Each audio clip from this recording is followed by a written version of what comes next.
पुराणों में गौ माता को साक्षात देव की संज्ञा दी जाती है। माना जाता है कि कामधेनु का हर अंश मानव मात्र के लिए वरदान है। हर गृहस्थी की रसोई में पहली रोटी गौ माता के नाम से निकाली जाती है। सुख और दुख से जुड़ा कोई भी धार्मिक काम या फिर अनुष्ठान गौ माता का ग्रास निकाले बिना पूरा नहीं होता है। इसके बावजूद गौ माता के झुंड कचरे के ढेर पर जूठन से पेट भरते दिखाई देते हैं। इसे देखकर मन में प्रश्न आना स्वाभाविक है कि आखिर गौ माता की आज ऐसी दुर्गति क्यों है। इस प्रश्न का उत्तर मां पार्वती के श्राप से जुड़ा है। एक बार की बात है जब भगवान शिव और मां पार्वती समुद्र के किनारे विहार के लिए गए। इस दौरान भगवान शिव के मन में एक शरारत सूझी और उन्होंने कहा कि देवी पार्वती, मुझे अचानक एक आवश्यक कार्य के लिए जाना पड़ रहा है। मैं कार्य पूर्ण होती ही शीघ्र आपके पास आता हूँ। आप यहीं मेरी प्रतीक्षा कीजिए। असल में भगवान शंकर माता पार्वती को परेशान करना चाहते थे।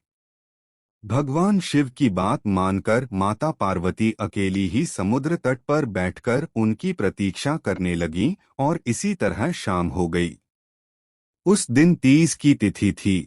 जब रात तक शिवजी नहीं लौटे तो मां पार्वती ने समुद्र तट पर ही रेत की शिवलिंग का निर्माण किया और आसपास उपलब्ध पूजन सामग्री से शिवजी की रात भर निर्जल और निराहार उपासना की और व्रत संपन्न किया।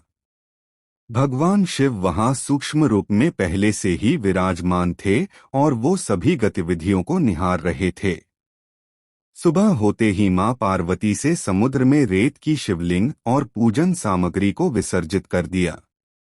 इसके थोड़ी ही देर बाद शिवजी प्रकट हो गए और बोले कि हे देवी पार्वती, आपने कल 30 की तिथि पर मेरी पूजा नहीं की।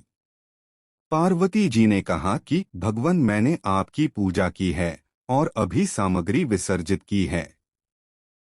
भगवान शिव अभी भी मां पार्वती के साथ ठिठोली करना चाहते थे और बोले कि हे पार्वती, मुझे तो पूजा का कोई चिन्ह दिखाई नहीं दे रहा है।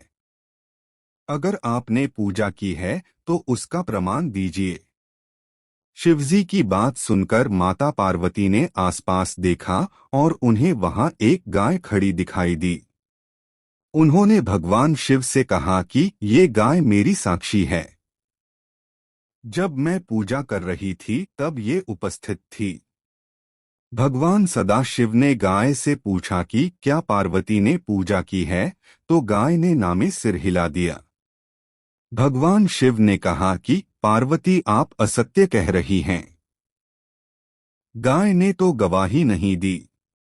भगवान शिव के समाने स्वयं को अकारण झूठा साबित होना मां पार्वती जी को सहन नहीं हुआ और उन्होंने उसी वक्त गाय को श्राप दिया कि तू दिव्य जन्मा है, जगत कल्याण के लिए प्रकट हुई है, इसलिए जनहित के लिए तेरे गुण यथावत रहेंगे।